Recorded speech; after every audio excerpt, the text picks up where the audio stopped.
Hoje, terça-feira, culto da família. Família que é a instituição divina. Família que foi projetada primeiro na mente de Deus, usando essa linguagem humana.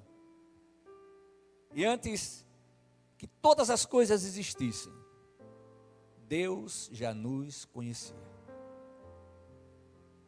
Ele já nos conhecia porque Ele está na eternidade. Ele sabe de todas as coisas. Ele tem todo o poder. É Ele quem nos capacita. É Ele quem nos ensina. É Ele quem vai à nossa frente, está na nossa retaguarda, está à nossa direita, está à nossa esquerda.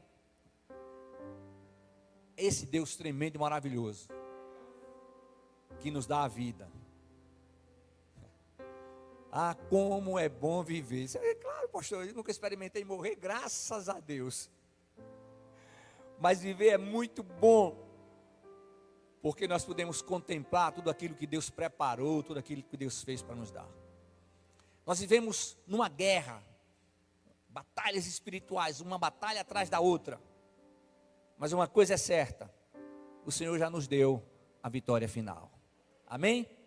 Por gentileza, abra sua Bíblia na segunda epístola de Pedro, no capítulo 3. Glórias ao nome de Jesus. Eu gosto de sempre pensar que Deus preparou cada momento da nossa vida para ser um momento especial. Ele não preparou momentos difíceis, momentos ruins, não. Mas enquanto estivermos aqui na terra, enfrentaremos situações adversas. Mas a presença do Senhor sempre fará toda a diferença.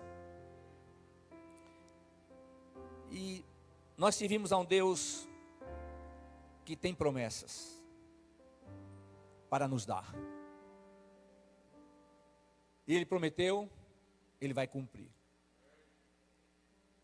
E o Senhor nos ensina como devemos viver.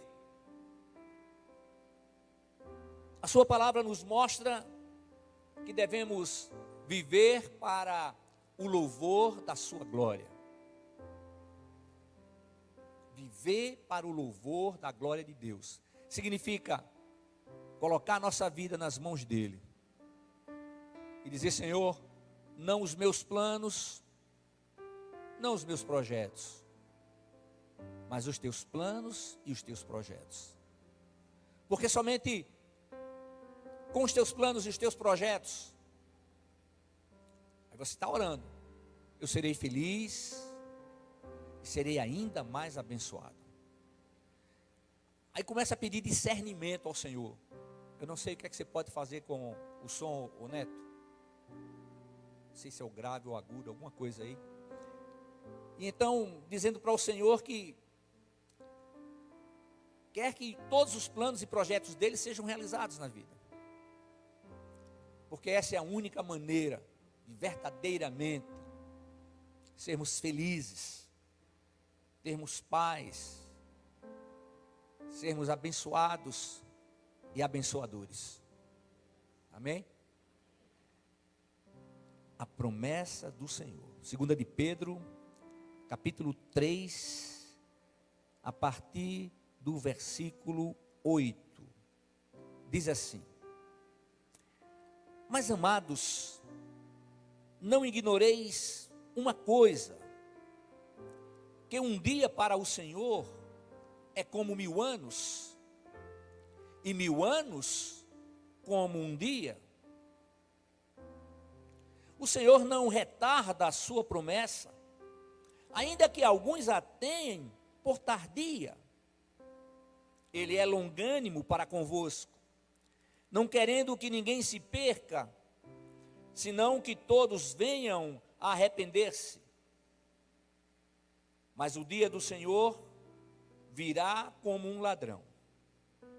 Os céus passarão com grande estrondo, e os elementos ardendo se desfarão, e a terra e as obras que nela há serão descobertas. Amém? Eu tenho o costume de saber do Senhor o que é que Ele tem para trazer para a nossa vida. E esse texto, ele fala para o povo de Deus, ele fala para a família, ele fala para aqueles que verdadeiramente desejam ter um compromisso com Ele.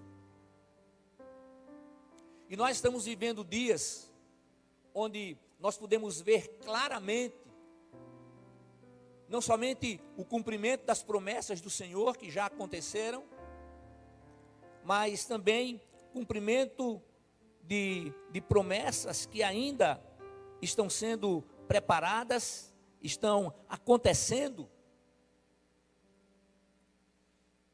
E quando nós percebemos todas essas coisas, então há um despertar para aquilo que a palavra nos ensina.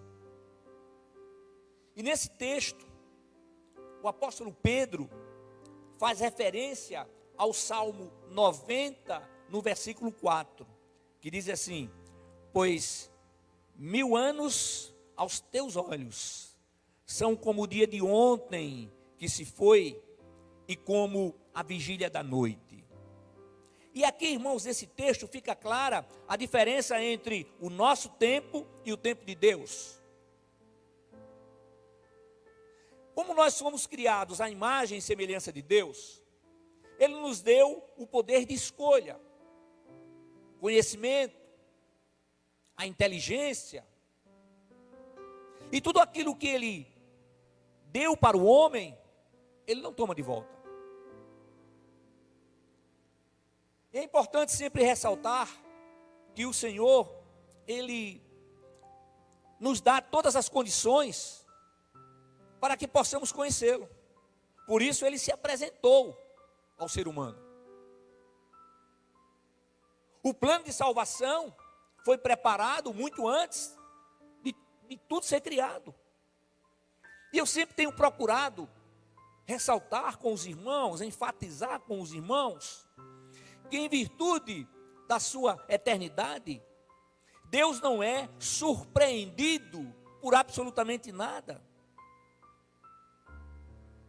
E nós aprendemos na sua palavra que a sua justiça é absoluta. E a justiça de Deus, ela é realizada, ela é exercida na mesma medida para todos. A justiça de Deus não faz assim não, sabe? Não. A justiça de Deus, ela é igual para todos. E a grande diferença está no fato de que todos aqueles que estão em Cristo, eu vou dizer uma palavra,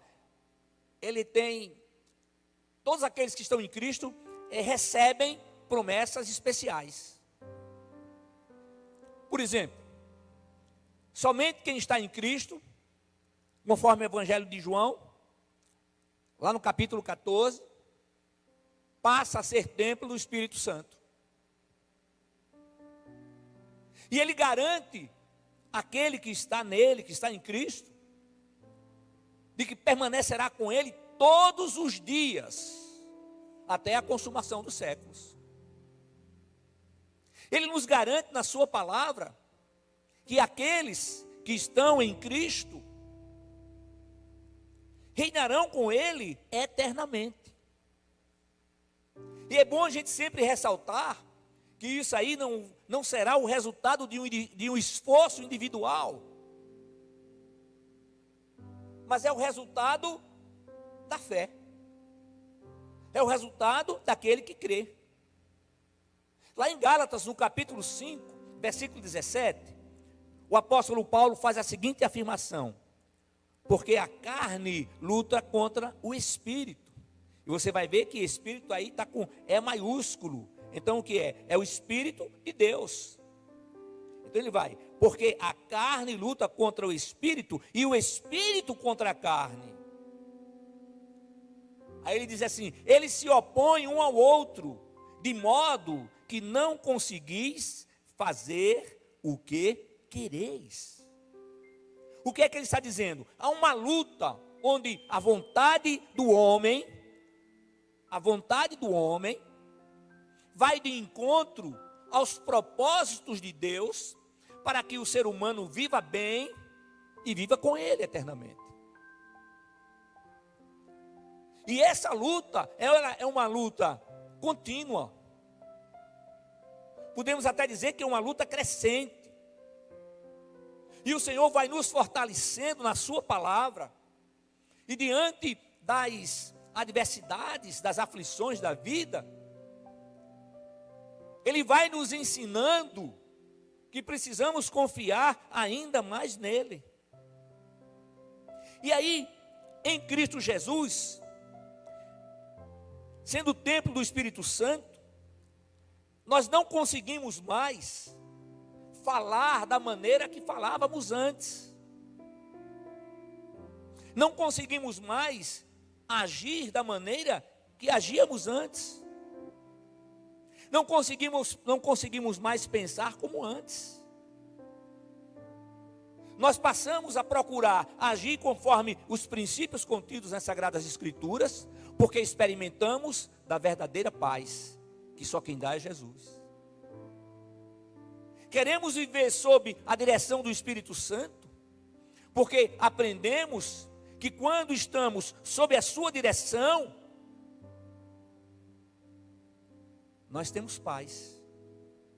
Então, meus amados irmãos, é por isso que lá no versículo 25, a ênfase é a seguinte: se vivemos pelo Espírito, andemos também sob a direção do Espírito. Isso não significa que a nova criatura, ela deixou de ser pecadora. Não, a nova criatura continua sendo pecadora. Entretanto, ela não consegue mais viver na prática habitual do pecado. Então as batalhas são intensas, são terríveis. Eu costumo dizer para os irmãos que as batalhas mais difíceis que enfrentamos são aquelas batalhas individuais. O inimigo da nossa vida, ele não é onisciente, mas ele joga pensamentos. E aí a pessoa pensa que aqueles pensamentos foram gerados na sua mente ou no seu coração. E quando nós estamos em Cristo, nós temos que raciocinar, nós temos que pensar naquilo que veio, se procede, se vem de Deus ou não. Porque se é algo que não vem de Deus, então eu tenho que deixar fora, eu tenho que deixar separado. Porque depois que nós experimentamos andar na presença do Senhor, não vale a pena sair da sua presença. Então a nova criatura, ela tem uma luta constante, e essa luta constante é de ceder lugar para que verdadeiramente o Senhor reine. E Ele vai reinar na nossa vida a partir do nosso coração. E aí a gente continua errando, continua.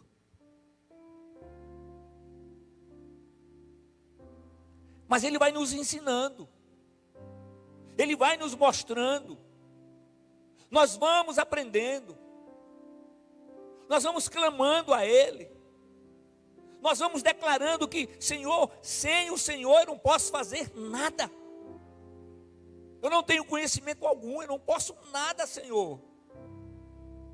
Aí isso nos faz lembrar quando o Senhor chamou Moisés e determinou que ele fosse ao Egito livrar o seu povo. E em dado momento o Senhor disse: olha, Moisés, esse é o teu povo. Não, Senhor, esse é o teu povo. Aí eu vou mandar um anjo. Se o Senhor não for conosco, eu não vou sair daqui. Moisés estava dizendo: não, Senhor, a tua presença faz toda a diferença. Não é mandar um anjo, não é mandar o arcanjo, não, é o Senhor. E em Cristo Jesus é o Senhor quem habita em nós. Porque o Deus eterno é trino e uno, ou seja, não são três deuses, mas um único Deus, com três atribuições: Deus o Pai, Deus o Filho e Deus o Espírito Santo. Agora, o que é que o Senhor faz? O Senhor nos dá o antídoto. E qual é o antídoto? A sua palavra. É por isso, irmãos, que existe uma luta muito grande para aprender a palavra.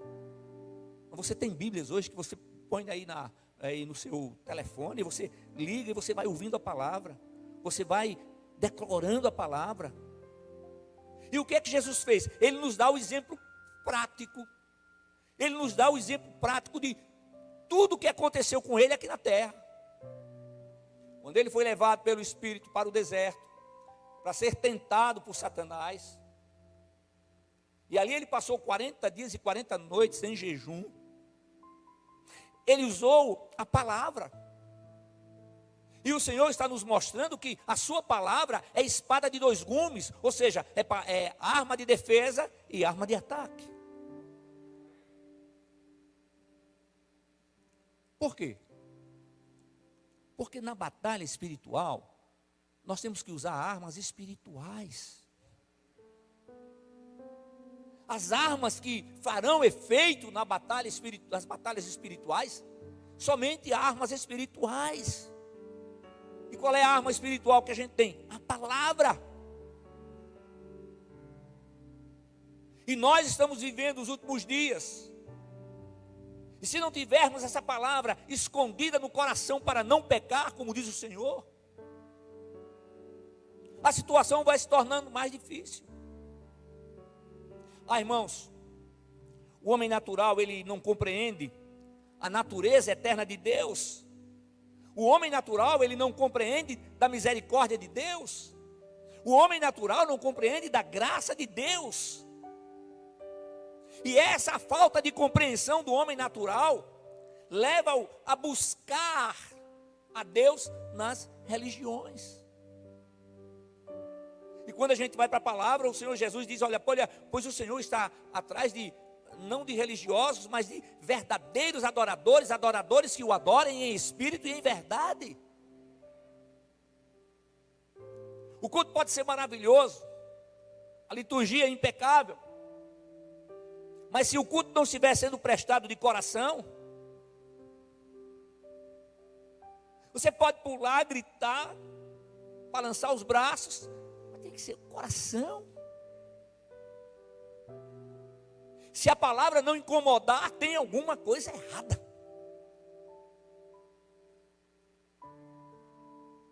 Porque essa palavra, ela vem justamente nos despertar para que possamos viver não conforme aquilo que pensamos ou aquilo que achamos, ou conforme as circunstâncias.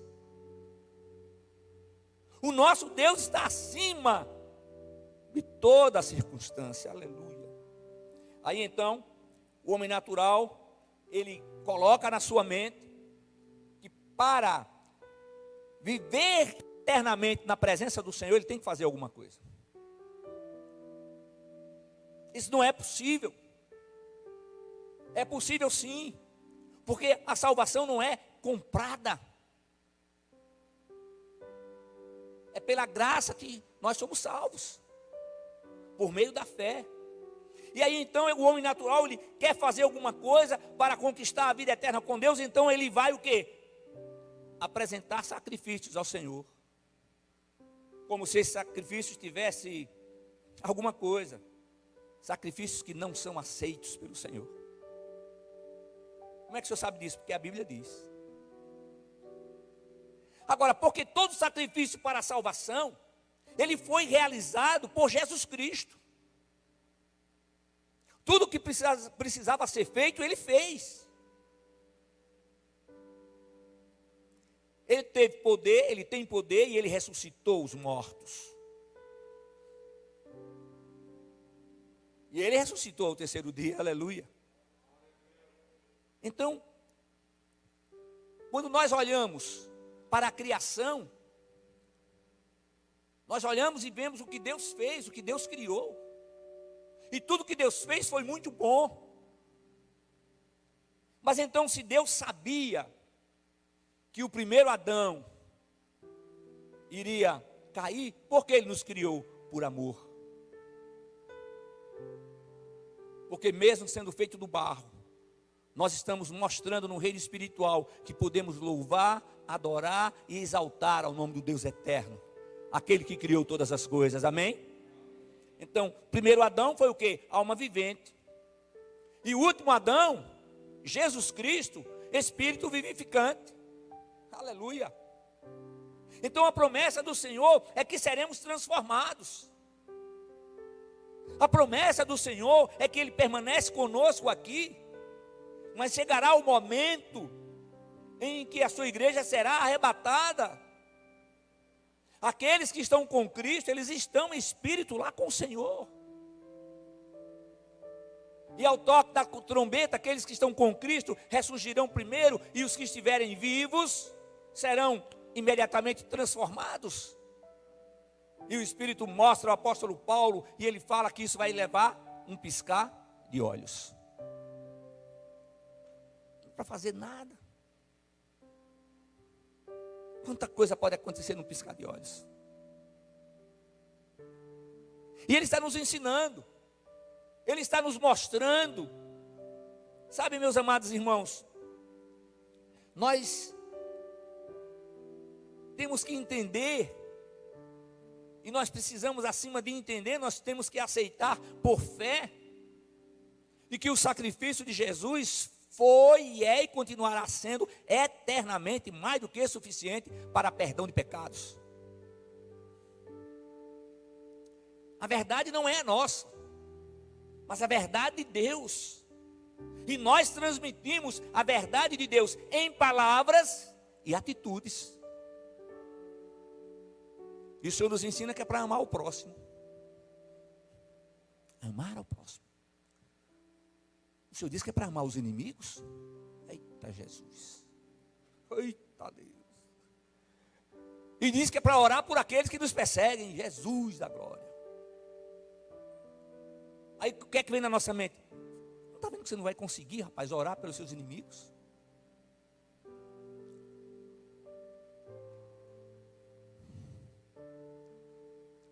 Não está vendo isso? Está vendo que você não vai conseguir amar?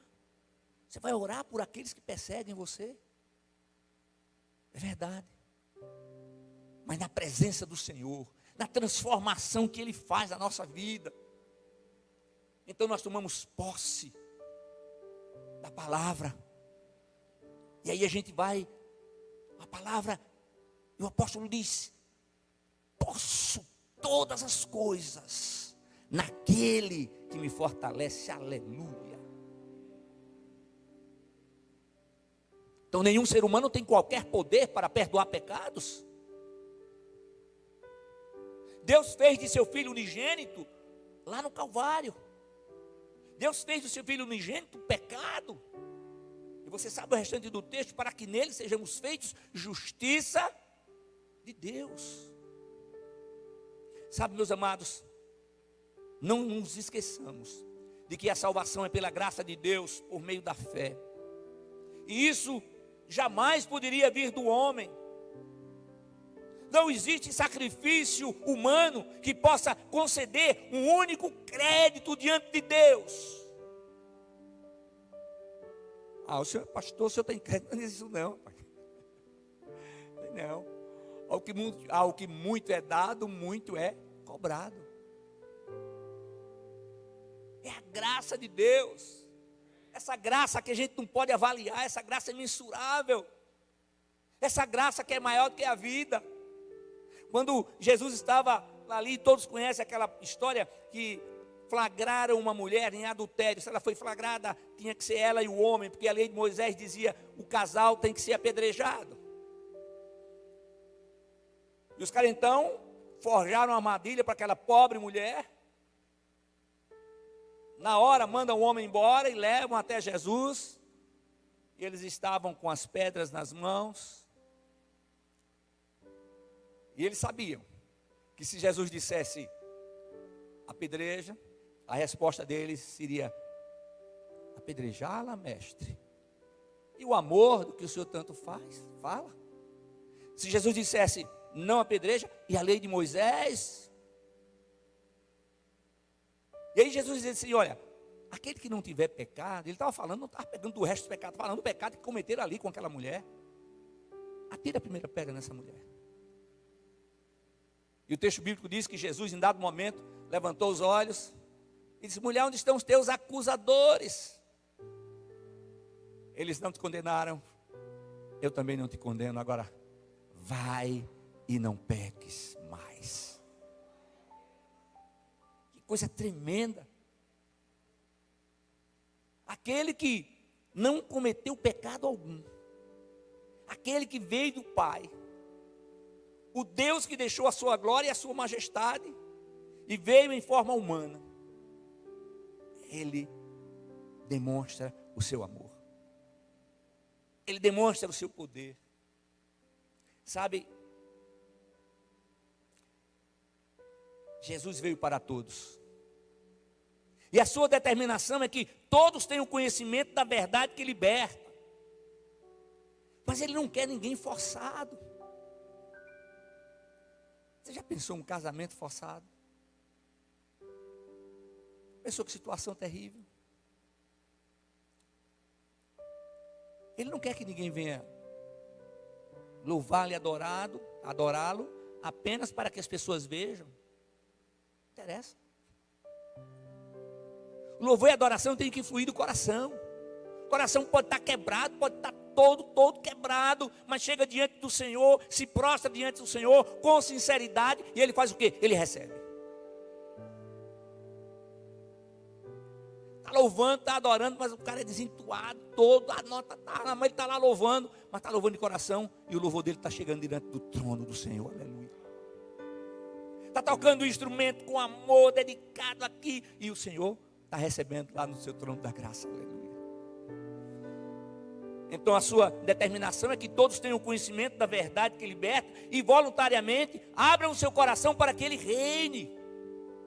Abrir o coração significa declarar Jesus, reconhecer que ele é o Filho unigênito do Deus eterno. Irmãos, isso não pode sair da nossa mente, do nosso coração.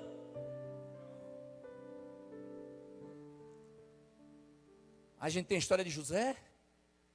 José não tinha seus pais, não tinha ninguém ali. Mas ele colocou uma coisa no seu coração, não, eu não vou fazer nada que seja contrário aos princípios que aprendi na casa de meu pai, que vem entristecer o meu Deus. Sabe, meus irmãos,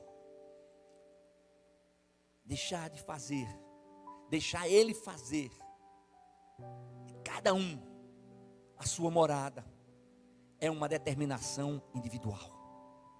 Pessoal. As imperfeições humanas continuarão existindo, continuarão sendo vistas, mas o domínio sobre o homem não será mais a sua vontade, aquilo que ele pensa, aquilo que ele deseja, mas sim o Espírito Santo de Deus. Aí o homem natural não sabe isso. Aquele cara era um cara terrível, brigava com todo mundo, arrebentava tudo. Aí agora foi para aquela igrejinha, está ali, o cara disse, aquela igrejinha miudinha ali, e o pastor fez uma, não é o pastor não, é o Senhor que faz. Aí o cara está todo arrumado, não é? Vem para o culto com a Bíblia na mão, traz a sua família, ensina a palavra, mas acima de tudo, procura viver conforme essa palavra, amém? E essa transformação que o Senhor faz é uma transformação que perdura, porque é uma transformação que é feita a partir do coração. Então a gente tem que estar aberto ao Senhor. E isso muitas vezes não é fácil, porque nós temos que abrir mão de coisas que antes não queríamos. E depois você vê que coisa tola, que coisa maravilhosa foi poder libertar disso. O apóstolo João nos diz, sabemos que todo o que é nascido de Deus não vive pecando, pelo contrário, aquele que é nascido de Deus o guarda e o maligno não lhe toca. Sabemos que somos de Deus e que o mundo inteiro jaz no maligno. 1 de João, capítulo 5, versículos 18 e 19. Você pode dar glórias a Jesus?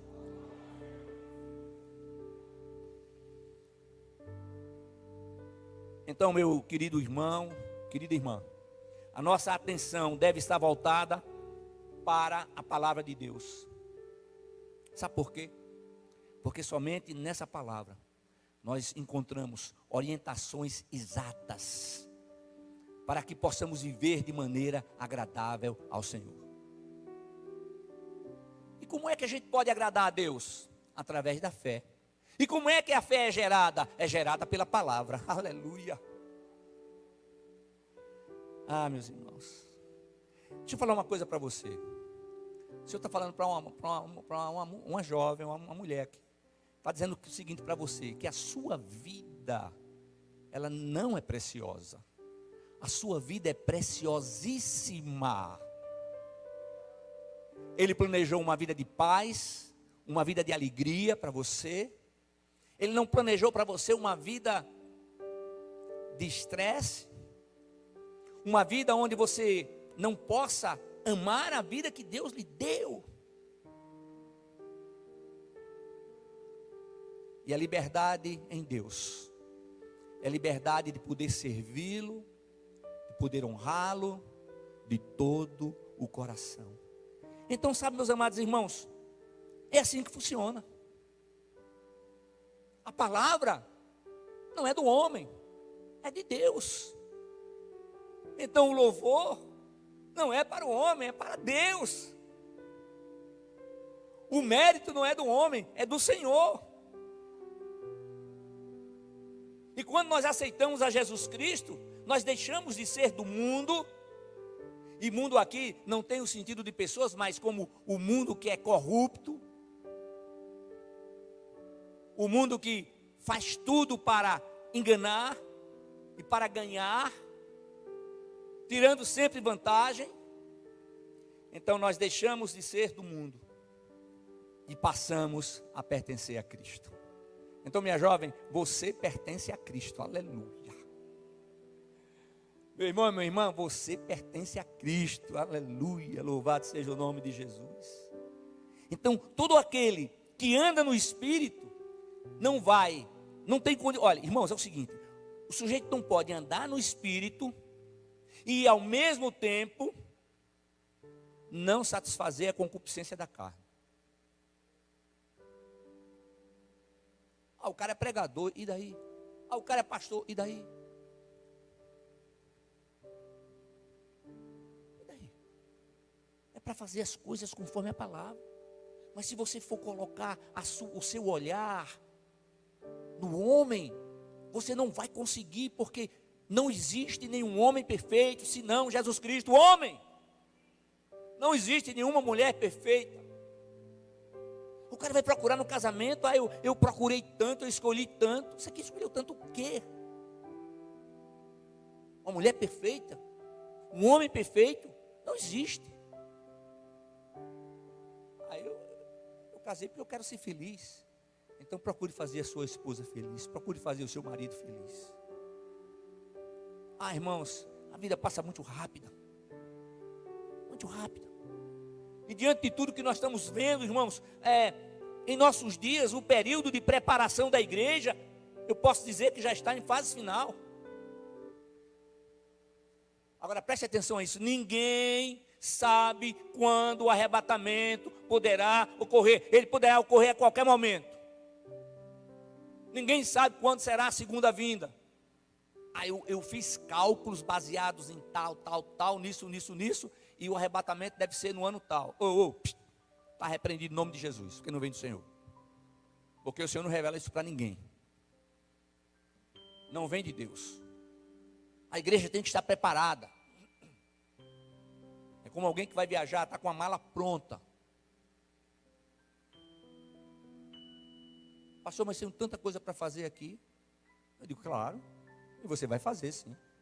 Mas o senhor disse que a qualquer momento pode haver arrebatamento. É verdade.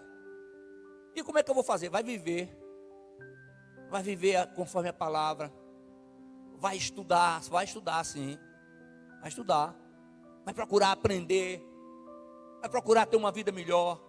amar o seu próximo, procurar ajudar, e no momento do arrebatamento, acontecerá e pronto.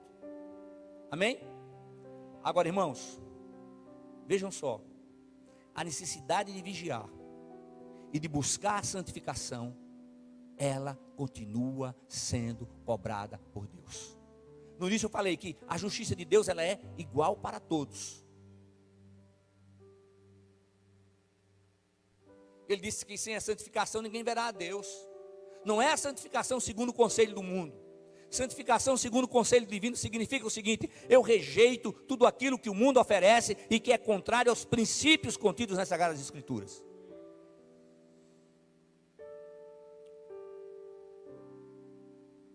Os dias nos trarão notícias difíceis.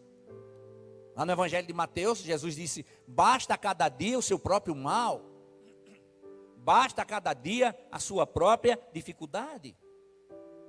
Mas em Cristo nós somos protegidos, em Cristo nós somos fortalecidos, em Cristo nós somos capacitados, em Cristo nós podemos olhar para a frente, para o alto, e dizer assim: o Senhor meu Deus tem promessas para a minha vida, e as promessas do Senhor meu Deus serão cumpridas, aconteça o que acontecer, então eu vou continuar na caminhada, eu vou continuar firme.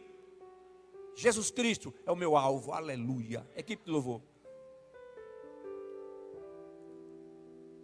Então, a presença do Espírito de Deus em nossa vida, em nosso ser, deve estar fazendo sempre nos lembrar a quem servimos, quem somos, quem habita em nós, para onde estamos indo, amém?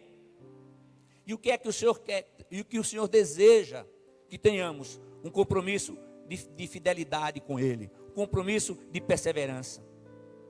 Então nós não podemos ceder a tudo aquilo que o mundo nos oferece. Irmãos, o dia do Senhor virá de surpresa, tão rápido quanto um ladrão. E não podemos estar desprevenidos, mas preparados para o encontro com o nosso Senhor, que ocorrerá nos ares. Mas esses crentes têm cada ideia. Tem um projeto aí da NASA, pretende, vamos dizer assim, falsificar muita coisa, inclusive a vinda de Jesus. E a gente tem que estar na palavra, tem que estar atento, para não se deixar levar sobre isso. Esse é outro assunto. E eu quero concluir citando apenas 3 princípios. Existem outros, eu separei somente 3 que precisam fazer parte da minha vida. De uma forma bem clara, o primeiro princípio eu falei agora há pouco, que é o amar ao próximo, o amor ao próximo. O segundo princípio é manter ativo o temor do Senhor. Ó, eu aprendi para chamar os mais velhos de senhor, senhora. E para chamar o meu Deus de meu Senhor. Eu não consigo chamar Deus de você. Olha, você, Senhor, não consigo. Ah, mas eu consigo. Ótimo, é com você. Mas manter ativo o temor do Senhor significa amá-lo com respeito. Isso é uma definição bem pequena, que não é minha, mas há muito tempo eu vi e eu tenho dito. Manter vivo o temor do Senhor significa amá-lo com respeito. E em terceiro lugar, aquilo que Deus quer que façamos, que procuremos viver como Cristo viveu. Olha, se Deus não tivesse projetos para a sua vida, você não teria nascido. Você nasceu porque Deus tem projetos para você.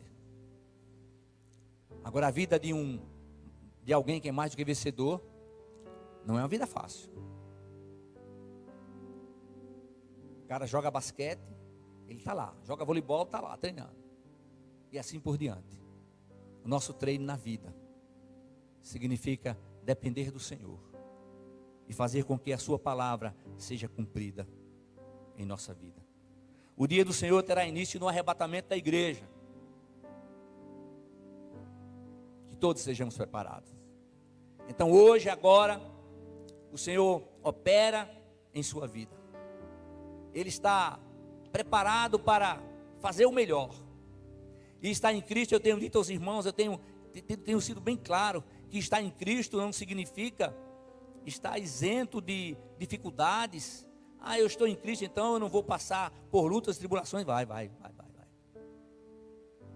Mas só que você vai continuar caminhando, e as outras tribulações vão ficando lá para trás.